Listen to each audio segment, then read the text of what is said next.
Halo semua, kenalin aku Cynthia Debbie. Kenalin kalau aku Bayu.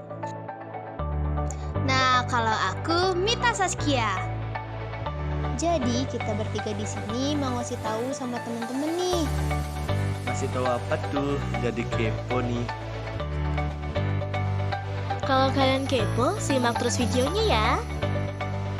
Jadi kita bakalan ngebahas materi tentang sistem abjad.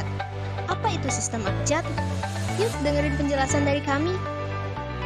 Jadi, sistem abjad dalam prosedur penyimpanan arsip adalah metode pengorganisasian dokumen berdasarkan urutan alfabet. Sistem ini sangat sederhana dan mudah diterapkan, terutama untuk arsip yang tidak terlalu kompleks. Sistem abjad mengurutkan dokumen berdasarkan huruf pertama dari nama atau subjek yang tercantum dalam dokumen. Contohnya, surat dari John Smith akan ditempatkan di folder S karena huruf pertama dari nama Smith adalah S. Nah teman-teman, itu tadi pengertian dari sistem abjad. Untuk selanjutnya yaitu cara penerapan sistem abjad akan aku jelasin. Yang pertama, teman-teman tentukan dulu kriteria pengurutannya. Contohnya, teman-teman mau mengurutkan sesuai nama pengirim, nama penerima, ataupun subjek surat. Selanjutnya, yang kedua, kalian tentukan pengurutan alfabet berdasarkan huruf pertama dari kriteria tadi yang kalian pilih.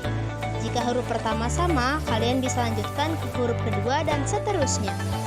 Yang ketiga, kalian menentukan penempatan dalam folder yang sesuai dengan huruf pertama dari kriteria yang kalian pilih. Contohnya, semua dokumen yang berawalan huruf A akan ditempatkan di dalam folder A. Yang keempat dan yang terakhir, kalian bisa melanjutkan dengan pembuatan subfolder.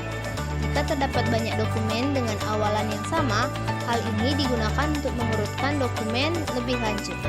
Contohnya, dalam folder S, kalian dapat membuat subfolder Smith untuk menyimpan semua dokumen dari John Smith. Nah, teman-teman tadi Mita sudah ngejelasin cara penerapannya. Selanjutnya aku akan ngasih tahu contoh dari penerapan sistem abjad tadi. Contoh, arsip surat masuk. Surat masuk dapat diuraikan berdasarkan nama pengirim. Misalnya, surat dari PT ABC akan disematkan di folder A dan surat dari PT XYZ akan ditempatkan di folder X. Jadi di dalam sistem abjad tadi tentunya memiliki fungsi dan juga tujuan nih teman-teman. Adapun fungsi dari sistem abjad yaitu mengelola dan mengorganisir dokumen dengan cara yang mudah diakses dan efisien. Sistem ini membantu dalam penyimpanan, menemukan, dan mengambil informasi secara tepat dan akurat. Itu tadi fungsi dari sistem abjad. Adapun tujuan sistem abjad yaitu memudahkan pencarian dan mengambil dokumen dengan cepat dan efisien. Sistem ini dirancang untuk mengatur dokumen secara struktur dan mudah diakses, sehingga informasi penting dapat ditemukan dengan mudah ketika dibutuhkan. Oke teman-teman, jadi tadi Bayu udah ngasih tahu fungsi dan juga tujuan dari sistem abjad tersebut. Sistem abjad ini juga memiliki kekurangan dan juga kelebihan loh. Kalian mau tahu? Sini aku kasih tahu. Kekurangan sistem abjad.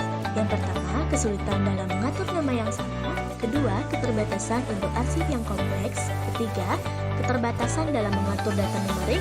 Keempat, kemungkinan terjadinya kesalahan dalam penempatan.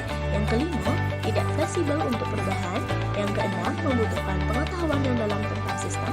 Yang ketujuh, ketergantungan pada indeks. Kelebihan sistem abjad.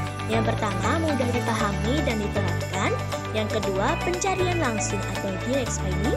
Yang ketiga, cocok untuk arsip yang berbasis nama. Keempat, mudah diingat. 5. Sederhana dan fleksibel. Keenam, efisien untuk arsip yang sering diakses. Yang ketujuh, meminimalkan kebutuhan indeks. Dari materi tadi dapat ditarik kesimpulan bahwa sistem abjad adalah metode penyimpanan arsip yang sederhana dan mudah diterapkan, terutama untuk arsip yang tidak terlalu kompleks. Namun, sistem ini memiliki keterbatasan untuk arsip yang kompleks dan memerlukan pengetahuan yang mendalam tentang sistem.